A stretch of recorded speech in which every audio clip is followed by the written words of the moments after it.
England ನಡುವಿನ test ಸರಣಿಯ Anderson Tendulkar ಹೊಸ ಟ್ರೋಫಿಯನ್ನ ಕ್ರಿಕೆಟ್ ಜಗತ್ತಿನ ಇಬ್ಬರು ದಿಗ್ಗಜ ಆಟಗಾರರು ಅನಾವರಣಗೊಳಿಸಿದ್ರು. ಇನ್ನು ಟ್ರೋಫಿಯು ತೆಂಡೂಲ್ಕರ್ ಅವರ ಐಕಾನಿಕ್ ಕವರ್ ಡ್ರೈವ್ ಮತ್ತು ಆಂಡರ್ಸನ್ ಅವರ ಸಿಗ್ನೇಚರ್ ಬೌಲಿಂಗ್ ಆಕ್ಷನ್ ಮತ್ತು ಇಬ್ಬರು ಕೆತ್ತಿದ ಸಹಿಗಳ ಚಿತ್ರಣವನ್ನ ಒಳಗೊಂಡಿದೆ.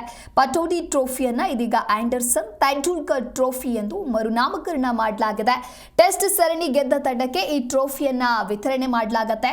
ಭಾರತ ಮತ್ತು ಇಂಗ್ಲೆಂಡ್ ನಡುವಿನ 5 ಪಂದ್ಯಗಳ ಟೆಸ್ಟ್ ಸರಣಿ ನಾಳೆಯಿಂದ ಆರಂಭ ಆಗಲಿದೆ. ಸಚಿನ್ ಹಾಗೂ ಆಂಡರ್ಸನ್ ಗೌರವಾರ್ಥವಾಗಿ ಇಂಗ್ಲೆಂಡ್ ಹಾಗೂ ವೇಲ್ ಕ್ರಿಕೆಟ್ ಮಂಡಳಿ ಬಿಸಿಸಿಐ ಜಂಟಿಯಾಗಿ ಹೆಸರು ಬದಲಾಯಿಸಲಾಗಿದೆ ಎಂದು ಉಭಯ ಕ್ರಿಕೆಟ್ ಮಂಡಳಿಗಳು ಜಂಟಿ ಹೇಳಿಕೆಯಲ್ಲಿ ತಿಳಿಸಿವೆ.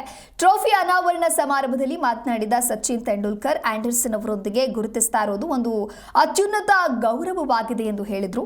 ನನಗೆ ಟೆಸ್ಟ್ ಕ್ರಿಕೆಟ್ ಜೀವನವನ್ನ ಸಾಕಾರಗೊಳಿಸಿದೆ.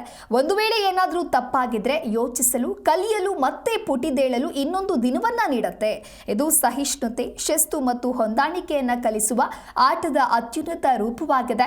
ಹಲವು ಪೀಳಿಗೆಗಳಿಗೆ ಸ್ಫೂರ್ತಿದಾಯಕ ರೀತಿಯಲ್ಲಿ ಟೆಸ್ಟ್ ಕ್ರಿಕೆಟ್ ಅನ್ನ ರೂಪಿಸುವಲ್ಲಿ ಭಾರತ ಮತ್ತು ಇಂಗ್ಲೆಂಡ್ ದೊಡ್ಡ ಪಾತ್ರವನ್ನ ವಹಿಸಿವೆ ಎಂದು ತಿಳಿಸಿದ್ರು. ಇನ್ನು ಜೇಮ್ಸ್ ಆಂಡರ್ಸನ್ ಮಾತನಾಡಿ, ಈ ಪ್ರತಿಷ್ಠಿತ ಸರಣಿಗೆ ಸಚಿನ್ ಹಾಗೂ ನನ್ನ ಹೆಸರಿಡಲಾಗಿರೋದ್ರಿಂದ ಇದು ನನಗೆ ಹಾಗೆ ನನ್ನ ಕುಟುಂಬಕ್ಕೆ ಹೆಮ್ಮೆಯ ಸಂಗತಿಯಾಗಿದೆ. ನಮ್ಮ ಎರಡೂ ದೇಶಗಳ ನಡುವಿನ ಪೈಪೋಟಿ ಯಾವಾಗಲೂ ಕೂಡ ವಿಶೇಷವಾಗಿದ್ದು ಇದು ಮರೆಯಲಾಗದ ಕ್ಷಣಗಳಿಂದ ತುಂಬಿದೆ ಎಂದರು.